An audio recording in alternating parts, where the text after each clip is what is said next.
महाभारत में वर्णित कथा के अनुसार कंस का वध होने के बाद श्री कृष्ण को मारने के लिए जरासंध ने मथुरा को चारों ओर से घेर लिया। बलराम और श्री कृष्ण ने उसकी विशालकाय सेना के साथ घोर युद्ध किया और अंततः जरासंध की पराजय हुई। जरासंध को बंधक बना लिया गया, लेकिन बलराम को जरासंध का वध करने से श्री कृष्ण ने रोक दिया और उसे मुक्त छोड़ दिया। ऐसा श्री कृष्ण ने कई बार किया। कहते हैं श्री कृष्ण को मारने के लिए जरासंध ने 18 बार मथुरा पर चढ़ाई की। 17 बार वह असफल रहा। अंतिम चढ़ाई में उसने एक विदेशी शक्तिशाली शासक काल यवन को भी मथुरा पर आक्रमण करने के लिए प्रेरित किया। काल यवन की सेना ने मथुरा को घेर लिया। उसने मथुरा नरेश के नाम संदेश भेजा और युद्ध के लिए 1 दिन का समय दिया। तब भगवान श्री कृष्ण ने उत्तर में भेजा कि युद्ध केवल श्री कृष्ण और काल यवन में हो, सेना को व्यर्थ क्यों लड़ाएं। काल यवन ने यह स्वीकार कर लिया। इस नीति के तहत श्री कृष्ण रण की भूमि छोड़कर भागने लगे तो काल यवन भी उनके पीछे भागा। भागते भागते श्री कृष्ण एक गुफा में चले गए। काल यवन भी वहीं घुस गया। गुफा में काल यवन ने एक दूसरे व्यक्ति को सोते हुए देखा। काल यवन ने उसे श्री कृष्ण समझकर कसकर लात मार दी और वह मनुष्य उठ पड़ा। उसने जैसे ही आंखें खोली और इधर उधर देखने लगा, तब सामने उसे काल यवन दिखाई दिया। काल यवन उसके देखने से तत्काल ही जलकर भस्म हो गया। काल यवन को जो पुरुष गुफा में सोए मिले वे इक्ष्वाकु वंशी महाराजा माधांता के पुत्र राजा मुचुकुंद थे, जो तपस्वी और प्रतापी थे। जरासंध का एक मित्र शिशुपाल था। शिशुपाल रुक्मणी से विवाह करना चाहता था। रुक्मणी का भाई रुक्मी भी यही चाहता था। रुक्मी और शिशुपाल मित्र थे। शिशुपाल और रुक्मी जानते थे कि रुक्मिणी श्री कृष्ण से विवाह करना चाहती है, लेकिन रुक्मी ने शिशुपाल और रुक्मिणी के विवाह की तैयारी कर ली थी। तब जरासंध बिहार से इतनी दूर गुजरात सिर्फ यह पक्का करने आया कि विवाह में कोई गड़बड़ न हो, मगर वहां उसकी नाक के नीचे से श्री कृष्ण रुक्मिणी को भगाकर ले गए। जरासंध को जब यह बात पता चली तो वह रुक्मिणी को लेने के लिए दौड़ा। जब उसने गोमांतक में श्री कृष्ण को पकड़ने की कोशिश की तो श्री कृष्ण ने उसे हरा दिया और उसे जीवन दान देते हुए शर्मिंदा कर दिया। जरासंध जैसे योद्धा के लिए इससे बदतर कुछ नहीं था कि एक ग्वाला उसे जीवन दान दे। इससे तो अच्छा था कि वह मर जाए। जब द्रौपदी का स्वयंवर हुआ तब द्रौपदी के स्वयंवर में कई योद्धा शामिल हुए थे। उसमें जरासंध भी था। जरासंध अपने पौत्र का विवाह द्रौपदी से करवाना चाहता था। जरासंध सोच रहा था कि यदि वह प्रतियोगिता में जीत गया तो अपने पौत्र का विवाह करवा देगा और हार गया तो द्रौपदी का अपहरण कर अपने पौत्र का विवाह करवाएगा। यह सब सोचकर वह स्वयंवर में अपनी सेना लेकर पहुंचा, लेकिन भगवान श्री कृष्ण इस हालात को समझ गए थे। जरासंध के शिविर में बहुत सख्त पहरा था, लेकिन आधी रात को श्री कृष्ण अपना सिर ढककर उसके शिविर में पहुंचे। पहरेदारों ने रोका तो उन्होंने कहा कि यदि नहीं मिलने दिया तो अनर्थ हो जाएगा, सब मारे जाएंगे और इसके दोषी तुम ही होगे। ऐसा सुनकर पहरेदार ने पहरा प्रमुख को बुलाया। पहरा प्रमुख की जिम्मेदारी जरासंध के एक पौत्र के पास था। वह आया तब उसने आकर पूछा, तुम कौन हो? तब श्री कृष्ण ने अपने चेहरे से कपड़ा हटा दिया और बोले, मैं वासुदेव श्री कृष्ण हूँ। श्री कृष्ण का पौत्र हक्का बक्का रह गया, क्योंकि श्री कृष्ण तो उनका कट्टर दुश्मन थे, जो निहत्था उसके सामने खड़े थे। तब उसने पूछा कि तुम क्या चाहते हो?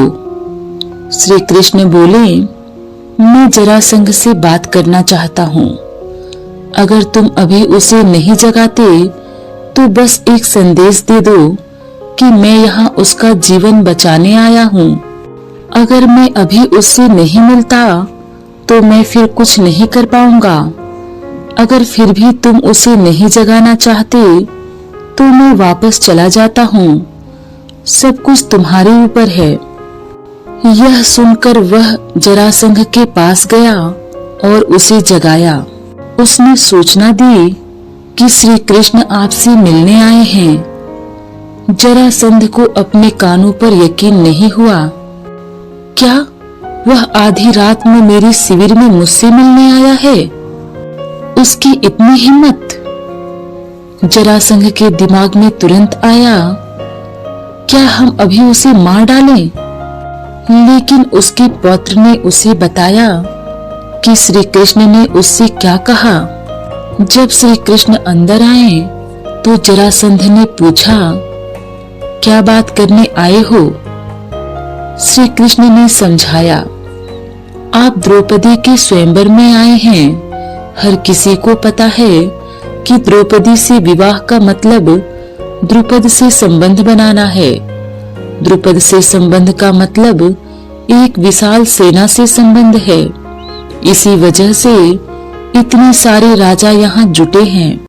श्री कृष्ण आगे बताने लगे कि सबसे बढ़कर द्रुपद की एक नेक इंसान के रूप में बहुत इज्जत है, जिससे आपकी प्रतिष्ठा और ताकत बढ़ सकती है।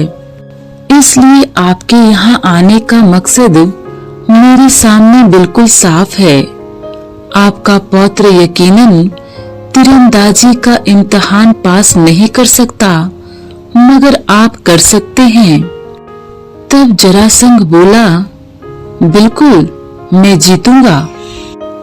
तब श्री कृष्ण बोले, कल्पना कीजिए, अगर इतने सारे पुत्रों और पौत्रों वाले 75 वर्षीय आप अगर 18 वर्षीय युवती के लिए इस मुकाबले में शामिल होते हैं तो आप उपहास के पात्र बन जाएंगे। चाहे आप यह मुकाबला जीत भी लें, लेकिन अगर कोई युवक भी इस मुकाबले को जीत लेता है तो आपको उससे लड़ना होगा। इसमें आप मारे जा सकते हैं, क्योंकि जो इंसान इस मुकाबले को जीतने के काबिल होगा वह आपको मारने में भी सक्षम हो सकता है। अगर दुर्योधन ने यह मुकाबला जीता तो वह आसानी से आपको मार सकता है। आप दोनों एक दूसरे की टक्कर के हैं, मगर वह युवा है और आप बूढ़े। और अगर संयोग से आप मुकाबला हार गए तो आपका साम्राज्य बर्बाद हो जाएगा। मुझे यकीन है कि आप इतने बुद्धिमान होंगे कि आप ऐसा कदम नहीं उठाएंगे।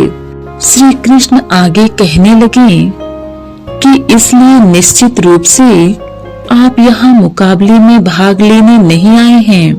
आप यहाँ उस लड़की का अपहरण करने आए हैं। ऐसा आप सिर्फ 2 जगह कर सकते हैं। एक जगह वह है जब वह दूसरी राजकुमारियों के साथ मंदिर जाएगी, और दूसरी जगह जब वह विवाह कक्ष में प्रवेश करेगी। उन्होंने बताया, इन दोनों जगहों पर मेरे सबसे धुरंधर लोग तैनात हैं। अगर आपका रथ निर्धारित मार्ग से थोड़ा भी भटका तो तत्काल आपका सिर धड़ से अलग हो जाएगा। चाहे जिस तरफ से भी अगर आप अपनी योजना पर अमल करने की कोशिश करेंगे तो आपकी मौत तय है। आपके लिए सबसे अच्छा यही है कि आप द्रुपद को जो भी बढ़िया उपहार दे सकते हैं देकर पूरी इज्जत से यहाँ से चले जाएं। जरासंध यह सुनकर घबरा गया। जरासंध को बात समझ में आ गई। जरासंध यदि महाभारत के युद्ध में होता तो युद्ध का रुख कुछ और ही होता, लेकिन श्री कृष्ण को मालूम था कि महाभारत का युद्ध होना है। उसके पहले ही उन्होंने कई महान योद्धाओं में से एक जरासंध को भी मारने की सोच ली थी। दरअसल जरासंध को किसी भी तरह से नहीं मारा जा सकता था, क्योंकि उसके 2 टुकड़े होने के बाद भी वह पुनः जुड़कर जिंदा हो जाता था। एक बार श्री कृष्ण पांडवों के साथ उसका वध करने के लिए उसी के राज्य में गए और उन्होंने जरासंध के अखाड़े में ही भीम को उसको चुनौती दिलवा दी। जरासंध को कुश्ती का बहुत शौक था। भीम ने श्री कृष्ण के इशारे पर उसकी जंघा पकड़कर उसे 2 टुकड़ों में कर दिया, लेकिन वह फिर जुड़कर जिंदा हो जाता था। तब 14वें दिन श्री कृष्ण ने एक तिनके को बीच से तोड़कर उसके दोनों भागों को विपरीत दिशा में फेंक दिया। भीम श्री कृष्ण का यह इशारा समझ गए और उन्होंने वही किया। भीम ने जरासंध को 2 फाड़ कर उसके एक फाड़ को दूसरे फाड़ की ओर तथा दूसरे फाड़ को पहले फाड़ की दिशा में फेंक दिया। इस तरह जरासंध का अंत हो गया, क्योंकि विपरीत दिशा में फेंके जाने से दोनों टुकड़े जुड़ नहीं पाए। महाभारत के अलावा पुराणों में भी जरासंध की चर्चा बहुत बार आती है। यह मगध का और भारत का सबसे शक्तिशाली सम्राट था। कंस का ससुर होने के नाते वह कंस की हर तरह से मदद करता था। भगवान श्री कृष्ण द्वारा कंस का वध कर देने के बाद उन्हें सबसे ज्यादा यदि किसी ने परेशान किया तो वह था जरासंध।